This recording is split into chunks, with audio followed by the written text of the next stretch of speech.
Nedávno som bol v kine na nový Scream a ten bol v pohode. No, minimálne sa vysral na logiku niekde v polke filmu a tak som začal rozmýšľať, bolo tomu tak vždy? Ježiš, hej, však to je ten film, kde vznikol Bozák, nie? To bol banger.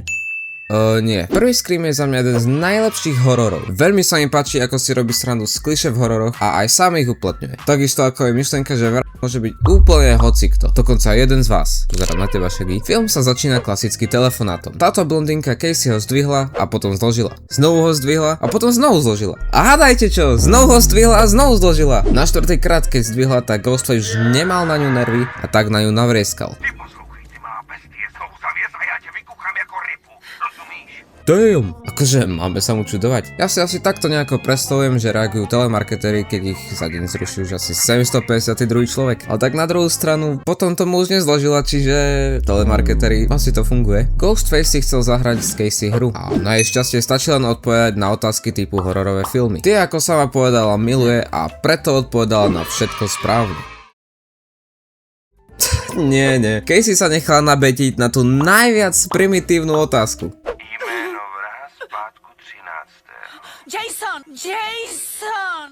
No nič, poďme ďalej. Ghostface sa tak dostal do domu Casey. Musím ale povedať, že Ghostface má jedno jediné šťastie, že zabíja v Amerike, lebo tu v Európe by si zlomil ruku, keby sa snažil preraziť cez legendárne trojsklo. Po krátkej schovávačke Ghostface chytil Casey. Tá ale zomiera na samovraždu, lebo to bol jediný náznak nejakej obrany. Viete, taká tá hra, kde nesmieš zareagovať medzi tým, čo na vás niekto chystá, ten najviac obliterajtujúci útok, čo keby sa nezastavil, tak vás vymaže z existencie. Tak tu na Casey by v tom bola profesionál. Rodičia Casey sa vrátili domov a osobne by som chcel pochváliť Ghostfacea, pretože očividne má niekto z rodičov narodeniny a tak im prichystal takú zaujímavú piňatu. Ďalej sa presúvame ku našim hlavným postavám, Sidney Prescott a Billy Loomis. Billy prišiel navštíviť Sidney cez okno. Prečo? Jenom mě tak napadlo, že jsem k tobě ještě nikdy nelezl oknem. No ja si viem predstaviť ešte minimálne 2 cesty, ktorými si ju nikdy nenavštívil. Sidneyn otec prišiel skontrolovať, že čo sa deje u nej v izbe a hovorí, že ide na týždeň preč. Tu sa presúvame už do školy, kde prebieha vyšetrovanie vraždy Casey. Zoznamujeme sa tu s Dewey, Gale Weathers, Shaggym, Randym a Big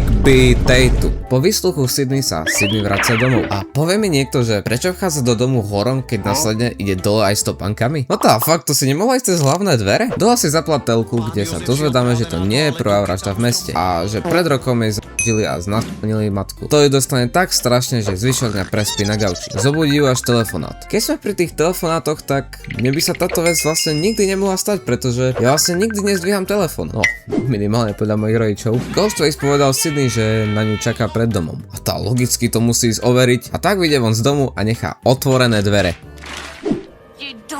Ty kreténe. Sidney, na čo zamykáš, keď si nechal otvorené dvere asi 10 minút? To do domu nemošiel len ten vrah, ale ešte aj jeho celá rodina, aj s kameramanom. Ako som hovoril, Ghostface sa dostal do domu. Trošku sa ponaháňajú a potom sa Sidney zamkne v izbe, kde zavolá cez počítač 911. A tam môže byť len rada, že nechytila žiaden Windows update. Keď tento počítač môže mať akurát tak Windows, nie Windows. Hneď potom sa objavuje Billy Loomis, ktorému z vrecka vypadol telefón. A moje otázky nie sú, že či to je on, alebo že koho je to telefón, ale či je tá podlaha v pohode, veď vieme, aké nezničiteľné telefóny sa kedysi robili. Sidney absolútne neverí Billymu a tak uteká niekde ku dverám. Sidney! To je len postihnutý Dewey, ktorý by traumatizovanú obeť ešte aj strašil maskovej vraha. Len Dewey. Na miesto dochádza aj Gale Weathers. Že máš asi 25 kg na dváň, ale když řeknu rychle, tak si to vylož tak, jakože máš tím svým tlustým zadkem pohnout. Sidney odvedli na policajnú stanicu, kde sa Dewey snaží kontaktovať jej otca, ale pritom, jak vyzerá jeho pracovný stôl, tak sa nesnaží nájsť jej otca, ale prekonať personálny rekord v hadíkovi. Pred policajnou stanicou čaká na Sidney Gale Weathers, ktorej Sidney pošle jeden vzduchom chladený hák. Doma u Tatum hodí Dewey Sidney kus ľadu, no mohol by povedať, že aj všetok ľad z domu. Telefon, zlato. Kdo je to? To je prosit. Táta?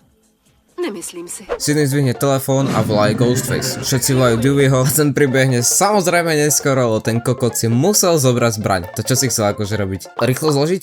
Neboj se, zůstaň ve škole, tam budeš v bezpečí. Áno, je všeobecne známe, že školy sú bezpečným miestom a hlavne v Amerike. Po škole pobehujú ľudia v Ghostfaceovom kostýme a strašia tým Sydney. Však ako Dewey povedal, tam budeš v bezpečí. Riaditeľ sa nakoniec rozhodol uzavrieť školu a tak sa chystajú na veľkú party u Shaggyho doma. Tamto má stražiť Dewey. Sorry, no ja si ho už trošku pletiem, akože jeden fejkuje postihnutie a druhý reálne je. Naše postavy si užívajú v dome až dokedy nedojde pivo. Shaggy tak pošla Tatum po pivo do garáže, kde musí byť asi celkom zima, lebo sa mu ukázali aj jej dva dobré kamarátky. Berie pivo z chladničky, pričom sa jej zavreli dvere. Ja by som ešte chcel špeciálne vyznamenať kameramana za jeho chrabrosť a odhodlanosť. Vedel, že čo robí a týmto ti chceme všetci poďakovať za tvoju výbornú prácu. Keď si Tatum všimla, že dvere sú zamknuté, tak šla cez garážovú bránu. Tu jej presne pred ksichtom zavrie Ghostface. Začne ju naháňať a tentokrát sa už jeho obeť aj bráni. A hneď vidieť, že má problém. Nevie sa vyhnúť jedinej veci, čo po ňom hodí. Teraz by kľudne mohol byť pod maskou aj Stephen Hawking, aby bol užitočnejší. Tatum sa tak snaží... chcel som povedať, že sa snaží utiecť, ale čo je toto? Jednou rukou sa drží vo vnútri a to som ťa už išiel pochváliť, že si jediná obeť, čo sa vie brániť. No nič, Tatum tak zomiera na deň otvorených dverí.